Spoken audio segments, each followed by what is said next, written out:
Assalamualaikum warahmatullahi wabarakatuh. Halo semuanya, perkenalkan nama saya Rizky Aidosyani dengan nomor NIM 23020200102. Pada kesempatan kali ini, saya akan membahas mengenai materi mengenai literasi digital dan kemanusiaan pada pertemuan pertama sampai dengan pertemuan ke-15. Nah, teman-teman semua, siapa sih yang tidak tahu dengan yang namanya teknologi pada zaman sekarang? Mungkin sebagian besar dari kita, mungkin hampir semua, kita menggunakan teknologi, mulai dari mesin cuci, gadget yang selalu kita gunakan sehari-hari, terus ada lagi komputer, laptop, dan masih banyak lagi teknologi-teknologi canggih yang pada zaman sekarang itu sangat banyak dimanfaatkan untuk baik kebutuhan primer maupun kebutuhan sekunder itu sendiri. Nah, teman-teman sekalian, di sini saya akan membahas materi mengenai yang pertama, yaitu hubungan manusia dan teknologi, Society 5.0 dan Revolusi Industri 4.0. Yang kedua adalah Revolusi Industri 4.0 dan Society 5.0.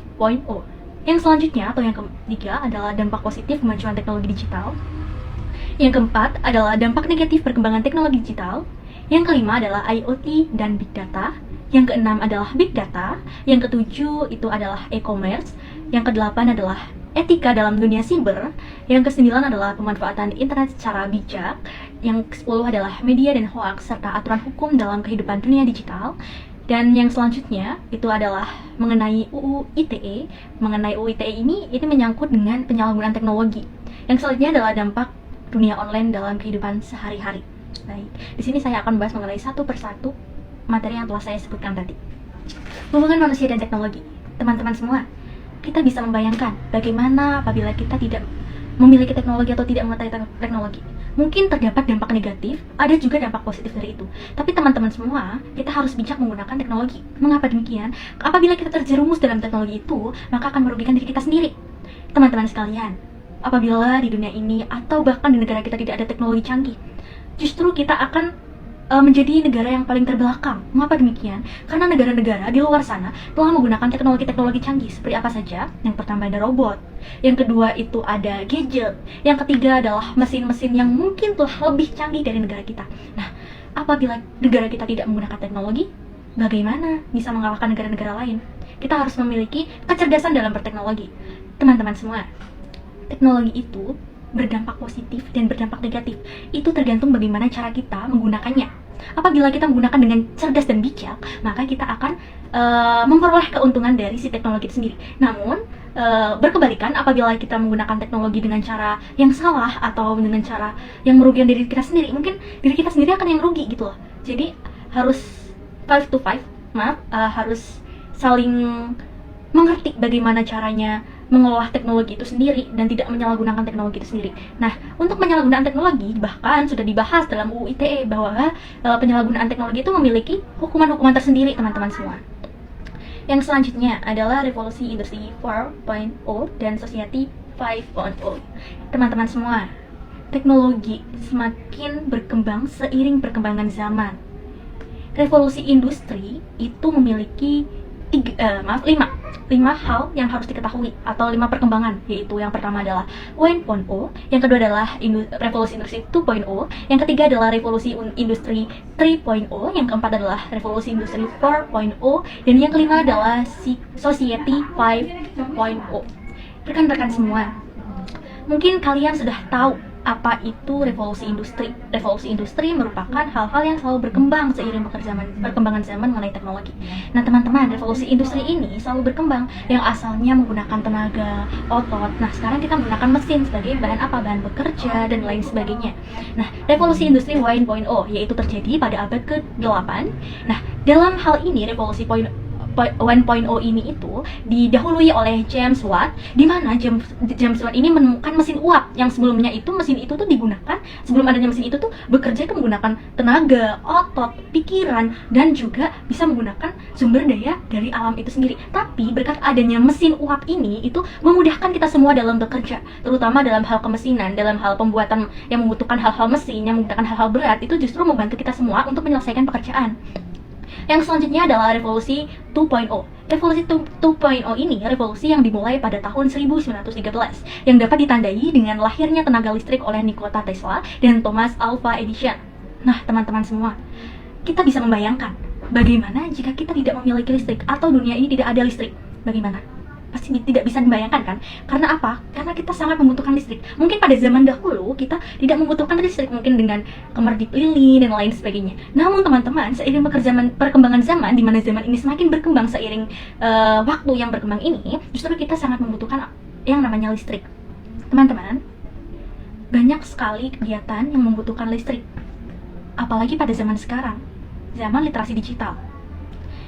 Laptop butuh dengan adanya listrik, gadget yang selalu kita gunakan sehari-hari bahkan menggunakan listrik, kipas angin dapat menggunakan listrik, lampu untuk penerangan adalah untuk menggunakan listrik, dan masih banyak lagi teman-teman semua. Justru listrik ini sangat membantu kita semua dalam hal kehidupan sehari-hari atau dalam hal bekerja. Nah, terdapat dampak dari revolusi industri 2.0 ini yang berdampak pada revolusi militer Perang Dunia Kedua. Revolusi ini itu memiliki dampak yang besar bagi dunia militer. Karena apa? Baik dunia kerja maupun dunia militer tuh pasti membutuhkan listrik, di mana listrik itu dapat mensukseskan sesuatu gitu guys. Yang selanjutnya adalah revolusi 3.0. Revolusi 3.0 atau revolusi industri yang selanjutnya itu terjadi pada abad ke-20 yang dapat ditandai dengan teknologi analogi yang berubah menjadi media digital. Pada masa ini mulai menggunakan komputerisasi dalam proses produksi. Nah, teman-teman semua, ini ada hubungannya dengan e-commerce yang akan kita bahas nanti ya. Nah, jadi kita itu dapat menggunakan teknologi atau menggunakan komputerisasi itu sebagai bahan produksi. Bagaimana sih caranya kok bisa? Rekan-rekan semua, kita itu bisa melakukan hal jual beli dengan hal teknologi itu sendiri. Seperti aplikasi apa saja? Aplikasi e-commerce itu, Shopee, Tokopedia, Laku, dan lain sebagainya. Mungkin masih banyak lagi yang membuat kita dapat memproduksi barang, dapat menjadi produsen maupun menjadi konsumen dengan mudah. Itu hal yang sangat memudahkan kita semua. Yang selanjutnya adalah revolusi industri 4.0. Revolusi industri 4.0 ini terjadi pada tahun 2000 sampai dengan pada zaman sekarang, yang menggabungkan teknologi dengan teknologi siber. Revolusi ini terfokus dengan perkembangan dunia digital, IoT, atau internet. Kita kan saling membutuhkan internet. Siapa sih yang nggak butuh dengan internet? Masya Allah. Nah, internet ini kan selalu kita gunakan dalam dunia sehari-hari. Contohnya seperti gadget, pasti kita membutuhkan internet. Kuota itu internet guys. Terus hal-hal yang menyangkut dengan kelistrikan, contohnya seperti laptop, terus seperti komputer, terus itu seperti mesin cuci pun juga memiliki internet gitu loh. Jadi mereka itu saling berkaitan gitu, antara internet atau IoT dengan hal-hal yang selalu kita gunakan sehari-hari itu justru dapat memudahkan kita dengan adanya revolusi industri ini, terutama dalam 4.0 ini.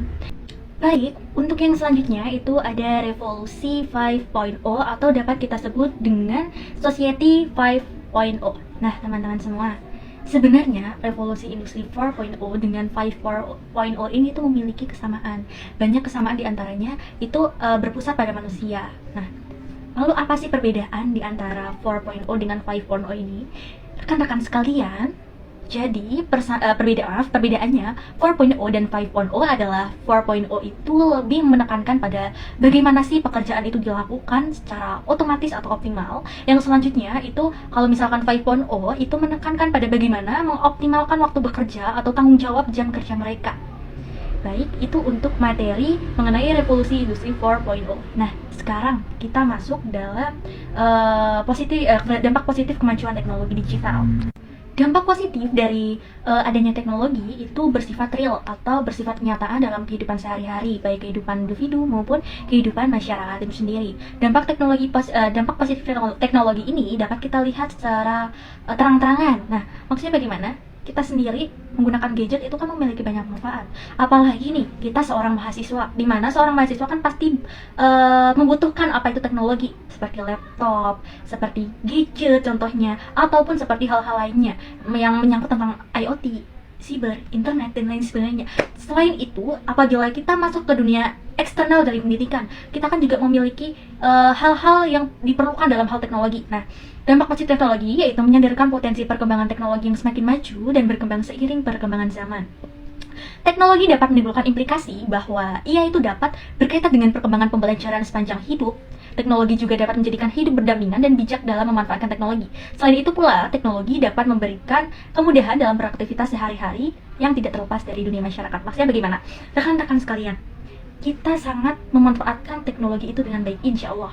Nah, tapi apabila kita salah menggunakan teknologi tersebut, justru akan merugikan diri kita sendiri. Rekan-rekan sekalian, Jadi dalam perkembangan zaman ini teknologi itu sangat dibutuhkan. Nah, teknologi ini memiliki hal-hal yang perlu diperhatikan. Maksudnya bagaimana? Meskipun terdapat dampak positif, yaitu dapat mempercepat kita dalam memperoleh sebuah informasi, dapat berbelanja dengan cepat tanpa ke tempat lain, dapat berjualan dengan duduk manis, tapi teman-teman semua, hal yang perlu kalian ketahui atau kita semua ketahui, kita itu juga butuh berinteraksi dengan manusia sekitar. Apalagi kita manusia sebagai makhluk apa? Makhluk sosial, dimana kita membutuhkan adanya manusia lain dalam kehidupan kita. Nah, maka dari itu rekan-rekan sekalian, kita masih membutuhkan interaksi antara satu dengan lain walaupun kita sudah hidup berdampingan dengan teknologi. Maka dari itu teman-teman, walaupun dengan dampak positif teknologi yang semakin berlimpah itu, yaitu kita semakin cepat dalam hal mencuci, seperti mesin cuci, kita bisa menonton TV, kita bisa menonton video ataupun foto secara cepat. Dulu kan harus ke media cetak, majalah, koran dan lain-lain. Nah, kita itu tinggal ngetik teman-teman semua, itu tinggal mempermudah kita untuk memperoleh segala informasi yang ada di dunia ini. Yang keempat, kita dapat memperoleh berita-berita hot yang pada zaman sekarang tuh masih diperbincangkan teman-teman semua. Itulah dampak positif dari apa saja yang ada di teknologi. Tapi kita harus ingat juga, di samping dampak positif ini terdapat dampak negatif, di mana dampak negatif ini dapat merugikan kita semua, baik dalam hal individu maupun dalam hal sekelilingnya. Baik, tadi kan sudah membahas apa saja dampak positif yang ada di teknologi. Nah, sekarang kita beralih pada dampak negatif seperti yang telah saya singgung tadi. Walaupun banyak dampak positif yang kita peroleh dari sebuah teknologi, kita juga memiliki dampak negatif yang ditimbulkan dari si teknologi itu sendiri. Nah, dampak negatif bagi teknologi untuk kehidupan manusia adalah yang pertama adalah pelanggaran hak cipta, kejahatan siber, pornografi, perjudian, dan penipuan. Dan yang keempat itu adalah penyebaran pencurian data. Kita mulai yang pertama, teman-teman. Pelanggaran hak cipta.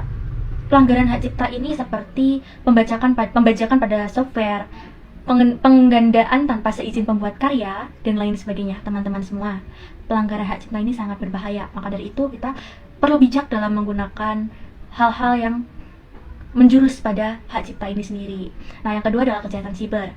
Kejahatan ini adalah pembajakan kartu kredit, penipuan online, dan sebagainya. Nah, teman-teman semua, kita kan sudah mengetahui berita-berita mengenai hal-hal yang menyangkut pada pembohongan atau penipuan-penipuan online, ataupun penipuan pada kartu kredit yang justru itu akan membahayakan diri kita sendiri, dapat menimbulkan identitas kita semakin terbuka dan lain sebagainya, kita tidak memiliki privacy dan lain sebagainya. Teman-teman semua, justru hal tersebut dapat menjadi pembelajaran bagi kita. Hal-hal yang telah terjadi sebelumnya di dalam kehidupan sehari-hari atau hal yang selalu terjadi di dalam sekitaran kita harus bijak dalam menanggapi persoalan-persoalan tersebut. Yang selanjutnya adalah pornografi, perjudian, dan penipuan. Teman-teman semua, apabila kita melihat pornografi, perjudian, penipuan, apa itu tidak merugikan kita? Justru itu dapat merugikan kita. Apabila kita menggunakan teknologi dengan positif, maka kita akan memperoleh keuntungan. Tapi kalau kita menggunakan dengan pemerolehan yang yang negatif, maka kita tidak dapat memperoleh keuntungan itu, justru akan merugikan diri kita sendiri. Nah, maraknya perjudian, pornografi, dan perjudian merupakan dampak negatif dari TIK yang masih sulit ditangani, teman-teman semua. Apabila kita ambil satu contoh, yaitu perjudian. Perjudian di sini itu dulunya kan kita berjudi dengan kartu, kita main langsung dengan teman kita, dengan tatap muka, kita main kartu dan lain sebagainya. Itu kita harus benar-benar bertemu di satu tempat yang sama. Tapi teman-teman semua, dengan adanya teknologi itu justru ada yang menyediakan aplikasi-aplikasi judi online. Nah, itulah yang harus kalian antisipasi dari diri kita sendiri.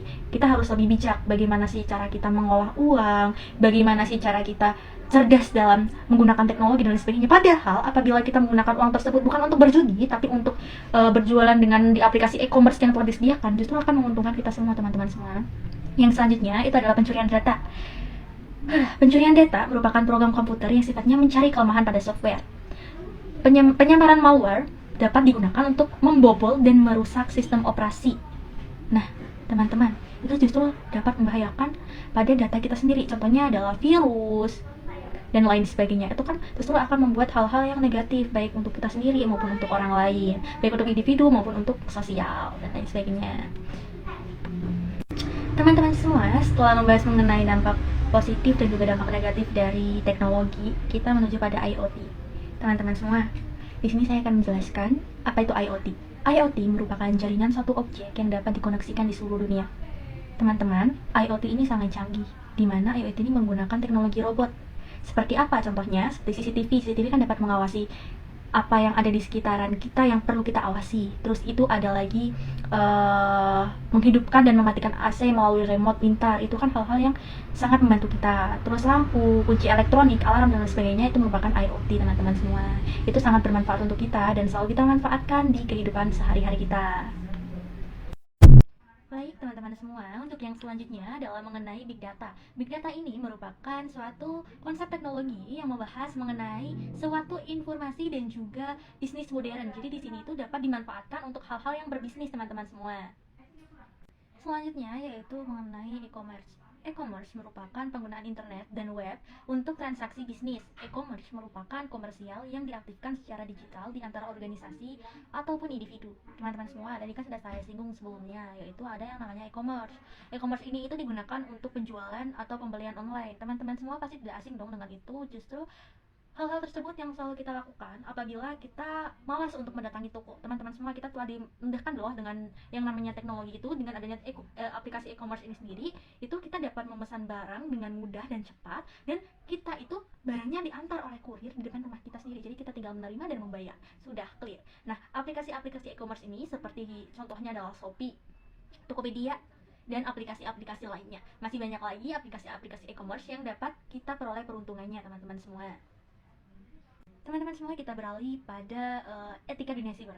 Teman-teman semua, ternyata setelah saya baca-baca, terdapat 10 juta pengguna aktif media sosial dan 77% pengguna internet mengakses media internet setiap hari. Wow, itu hal yang sangat mengejutkan, dimana kita keseharian tuh selalu mengakses sebuah internet, selalu mengakses sebuah aplikasi-aplikasi yang ada di teknologi-teknologi canggih. Nah teman-teman semua, dalam berteknologi kita harus tanggap, kita harus memiliki etika dunia siber. Apa sih itu etika? Etika mungkin tidak asing dalam kehidupan kita. Etika merupakan nilai moral dan norma yang menjadi pedoman baik individu maupun kelompok dalam menghibur tindakan ataupun perilaku dalam dunia maya atau dunia teknologi. Nah, teman-teman semua, terdapat aturan-aturan yang dapat kita lakukan atau dapat kita laksanakan dalam dunia siber ini, yaitu aturan secara umum. Yaitu yang pertama, saat kita berada di internet, kita adalah manusia seperti di dunia nyata. Yang selanjutnya adalah mengikuti aturan yang ada pada kehidupan sehari-hari ketika Anda dalam dunia online. Yang ketiga adalah saat Anda sedang online, hormatilah orang yang sedang berinteraksi dengan kalian persis di dunia nyata. Nah, teman-teman, kan kita kan sering melihat ataupun kita sendiri yang melakukan dengan berkomentar-komentar negatif, itu sebenarnya tuh tidak diperbolehkan. Itu namanya penyalahgunaan. Nah, teman-teman semua, untuk mengomentari hal-hal yang atau sesuatu yang tertentu, dimohon untuk bisa mengomentari dengan hal-hal yang positif atau memberikan saran. Kita boleh memberikan kritik, tapi harus menggunakan etika yang baik, harus menggunakan kebijakan yang telah diatur. Kita harus memiliki kata-kata yang sopan sehingga kita tidak menyakiti orang lain, sehingga kita tidak tidak mencemari nama baik orang lain itu sendiri. Jadi untuk itu kita harus memiliki etika dalam dunia siber atau dunia teknologi ini semua. Yang selanjutnya itu ada pemanfaatan internet secara bijak. Teman-teman semua, kalaupun kita dapat memanfaatkan internet secara bijak, kita juga harus berhati-hati. Nah, teman-teman, tanpa kita ketahui, banyak sekali pemanfaatan yang dapat kita peroleh, teman-teman. Apalagi kita di dunia pendidikan. Dunia pendidikan pasti banyak hal-hal yang harus dibenahi atau ketikan-ketikan yang mungkin ada typo atau salah. Nah, di dalam dunia internet ini ternyata dapat memudahkan kita untuk mencari kesalahan-kesalahan pengetikan itu sendiri, yaitu melalui Microsoft Word dan lain sebagainya. Itu dapat membantu kita. Nah, dengan kita melakukan hal-hal yang positif, pasti kita akan menemukan hal yang positif pula. Nah, teman-teman, apabila kita mengoreksi hasil kerja teman kita sendiri atau dosen yang mengoreksi hasil kerja siswa atau mahasiswa, itu sangat mudah apabila kita memanfaatkan apa yang ada di dunia internet itu sendiri. Yang selanjutnya adalah media hoax serta aturan hukum dalam kehidupan dunia digital. Teman-teman, banyak kan sekali hoax-hoax yang selalu beredar dalam kehidupan kita, justru menghantui dalam kehidupan kita sendiri. Justru itu kita harus hati-hati dengan adanya dunia hoax ini. Hoax ini itu dapat diperoleh dari, yang pertama itu dari SMS, yang kedua itu dari yang menyangkutkan nama perusahaan lain. Terus itu bahkan teman-teman semua, ada yang menipu dengan menggunakan nama bank, atau misalkan bank ini, dari bank ini menyatakan bahwa Anda pemenang mobil ini, atau melakukan dengan syarat melakukan bla bla bla bla. Itu kan salah satu hoax yang harus kita hindari dan harus berhati-hati dalam menyikapi hal itu. Hoax ini tuh terus berkembang. Nah, dari dulu sampai zaman sekarang tuh pasti ada hoax tadi, tiba-tiba ada nomor gak dikenal terus nelpon terus bilangnya, oh ini ada yang kecelakaan dan lain sebagainya. Nah, itu kan hal-hal yang mungkin kurang valid dan perlu untuk ditelusuri lagi. Maka dari itu kita harus berhati-hati dalam berteknologi, baik secara individu maupun secara kelompok. Nah, untuk adanya hoax tadi, ternyata itu ada UU ITE yang menyatakan bahwasannya terdapat hukuman bagi orang-orang yang memiliki kejahatan dalam hal siber ini sendiri atau hal berteknologi itu sendiri atau dalam penyalahgunaan teknologi, atau ada juga yang menyatakan bahwa hoax itu merupakan sesuatu yang harus dihukum. Nah, untuk itu saya akan membahas sedikit di sini.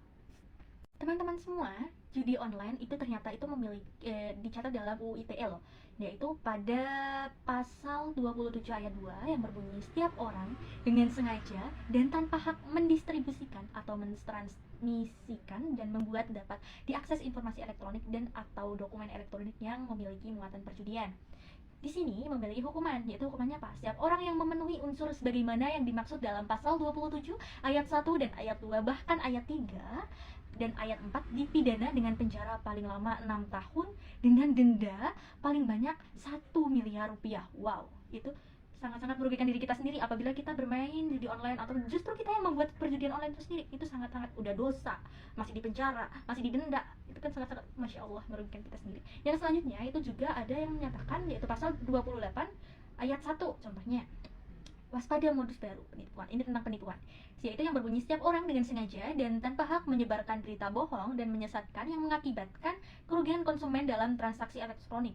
Nah, hukumannya setiap orang yang memenuhi unsur sebagaimana yang dimaksud dalam pasal 28 ayat 1 dan ayat 2 dipidana paling lama 6 tahun penjara dengan denda juga 1 miliar rupiah.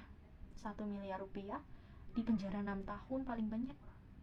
Pasti kan terdapat beberapa penipuan yang merugikan, baik merugikan perusahaan maupun merugikan individu. Itu juga memiliki undang-undang ITE yang harus kita pelajari. Di sini banyak undang-undang yang harus kita pelajari teman-teman semua, yaitu mengenai UU ITE nomor 11 tahun 2008 tentang informasi dan transaksi elektronik. Itu harus kita pelajari agar kita selalu bijak dalam melakukan atau bertindak dalam hal teknologi. Teman-teman, dampak dunia online dalam kehidupan sehari-hari mungkin memiliki dampak negatif dan positif, tapi mungkin kita kadang terjebak dengan adanya penipuan-penipuan atau tergiur dengan aplikasi-aplikasi online yang mungkin akan katanya menguntungkan kita, tapi ternyata hal itu merugikan kita. Kita harus berhati-hati dalam hal tersebut. Maka dari itu, saya berpesan, yaitu kita harus tetap bijak dan cerdas dalam menggunakan teknologi. Itu tadilah informasi-informasi dan materi yang dapat saya sampaikan pada kesempatan kali ini. Terima kasih dan mohon maaf apabila terdapat kata yang kurang berkenan atau kata yang mungkin salah atau yang perlu dibenahi. Saya juga masih belajar. Maka dari itu, saya pamit undur diri. Wassalamualaikum warahmatullahi wabarakatuh.